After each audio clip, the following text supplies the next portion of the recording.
All right, next up, we've got Liberty and Western Kentucky. Liberty taking money. This opened 3-point road favorites for Liberty, up to 4 now.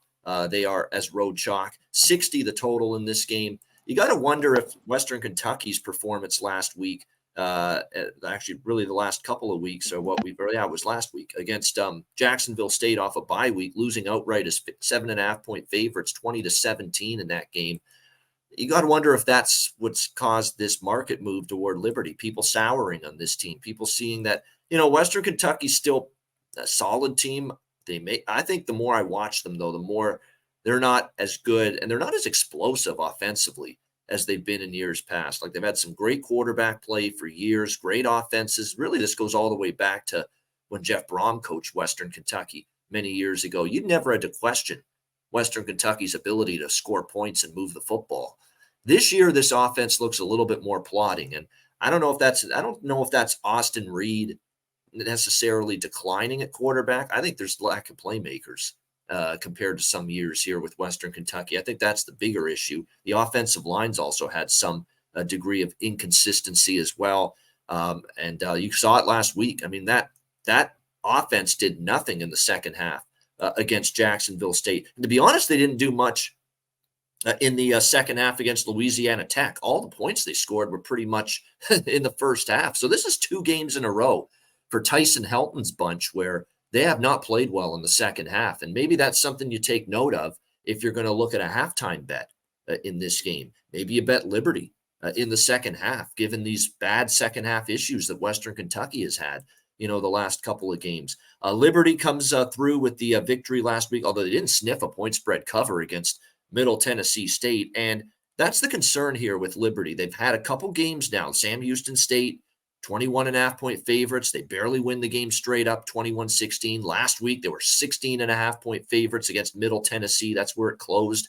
They won by 7. And in fact, life and death to just survive with the straight up win for Liberty. So that's concerning against a Middle Tennessee team that, look, Western Kentucky's had some issues. They're better than Middle Tennessee. So don't know if I'm totally comfortable laying 4 here with Liberty, quite honestly.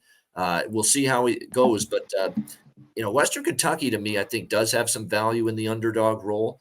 We have seen them only once this year twice. Ohio State was the other one, and obviously that was a rough game for them. But at Troy, they were 3.5-point road underdogs. They lost by 3 in that game. And Troy's a pretty good team, pretty good defense. So they're betting Liberty, and I know people are looking at last week and that loss outright as favorites to Jacksonville State, but Jacksonville State's a pretty good team this year with Rich Rod. There's no shame in losing that game.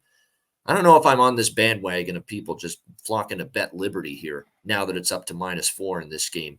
I would think we see some points scored. I think this is an opportunity maybe for Western Kentucky to get some of that passing attack going. They definitely skew more to the pass than the run. They don't run the ball a ton.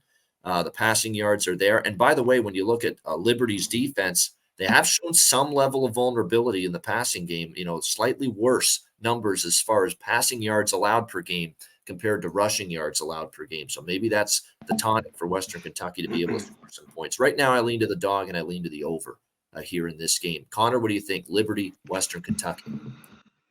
Yeah, we've seen a little bit with the defense, which I thought was really, really good. And then they not only winning, covering numbers. And then the last couple games, I mean, they had 428 and over 3 something in the air, did Middle Tennessee.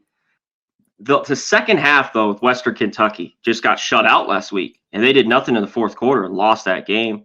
I mean, I was happy. I think you were on them as well, Jacksonville State. But they're back here at home.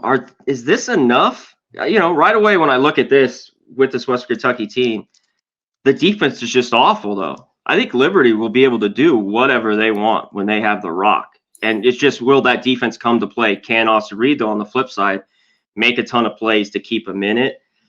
I kind of do. This is one I kind of sit with, because when I look at this, I think Liberty's a touchdown better, like even on the road. So I'm leaning that way here Monday morning with Liberty. Yeah, I mean, it's not a ringing endorsement for me of Western Kentucky. I find there's now some value on them after losing last week.